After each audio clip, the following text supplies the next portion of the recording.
Je suis la vie. Je suis l'habitat pour de millions d'autres.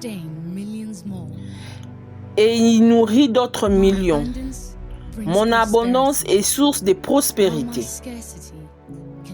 Mais ma pénurie peut être mortelle. Je recouvre la plupart de la terre et mon influence s'étend bien au-delà. Je suis sur terre depuis plus longtemps que vous pouvez l'imaginer. Mais mon monde est menacé. Les gens doivent en prendre conscience et agir davantage pour assurer mon avenir. Car je mérite d'être protégé. Votre santé dépend de ma santé. Votre vie dépend de la mienne. Je suis les plantes. Je suis la vie.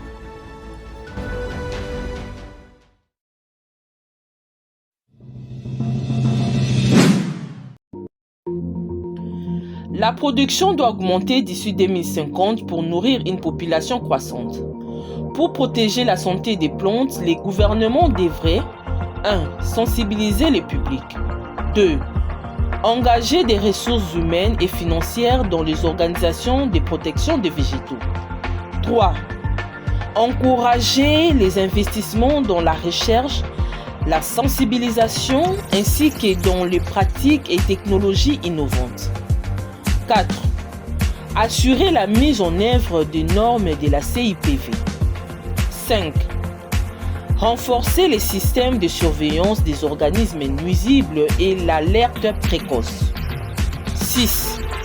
Adopter une approche de lutte intégrée contre les organismes nuisibles pour gérer les parasites de plantes.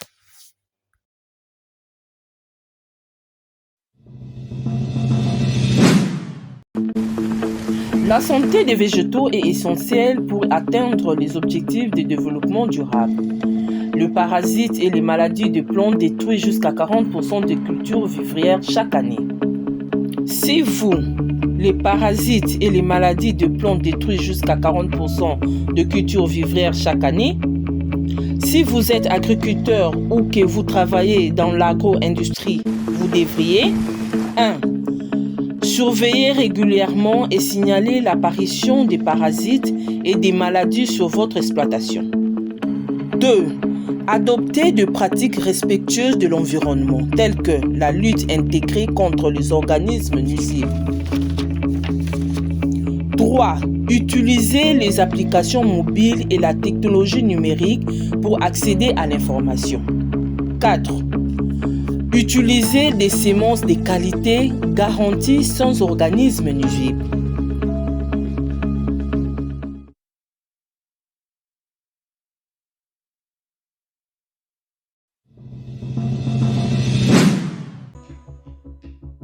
Notre sécurité alimentaire dépend de la protection de nos végétaux. Sans eux, nous n'existons pas. Nous pouvons tous soutenir la santé des végétaux en 1. Réduisons notre impact environnemental en diminuant les déchets et en polluant moins. 2.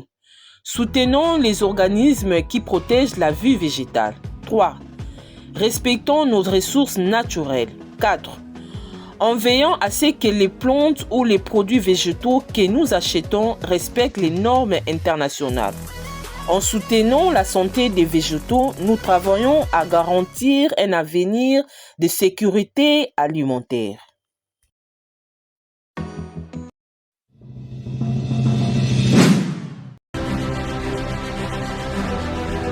En RDC, où l'agriculture nourrit 80% de la population rurale, la santé des végétaux est une urgence nationale. À l'occasion de la Journée internationale de la santé des végétaux, c'est 12 mai 2026, sous le thème « Préserver la biosécurité végétale pour protéger la sécurité alimentaire ». La Direction de protection des végétaux des Protev mobilise pour contrer les organismes nuisibles qui détruisent jusqu'à 40% des récoltes annuelles.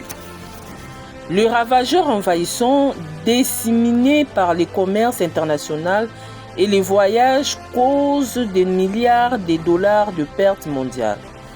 En République démocratique du Congo, avec 240 points d'entrée frontaliers et un recours massif aux importations alimentaires, le risque est amplifié.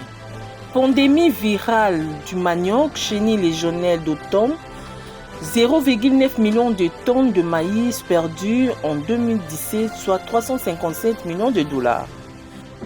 Ces fléaux freinent la révolution agricole agressive prônée par le ministre Moïndo Zangi Boutom. Sans la surveillance aux frontières et cliniques phytosanitaires, notre potentiel agricole reste hypothétique. La prévention est clé pour la sécurité alimentaire. Protéger les plantes, c'est protéger des vies. 80% de notre nourriture et 98% de l'oxygène que nous respirons en dépendent.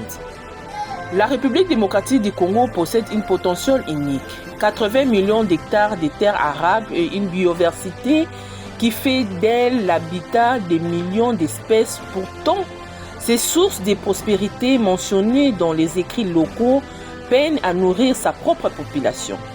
Aujourd'hui, l'agriculture congolaise fait face à un paradoxe. Une terre riche, mais une production qui reste largement de substance. La République démocratique du Congo ne peut se permettre d'ignorer les cris de sa terre. Si les végétaux sont le socle de notre existence, leur protection doit devenir une priorité nationale. Je suis les plantes. Je suis la vie.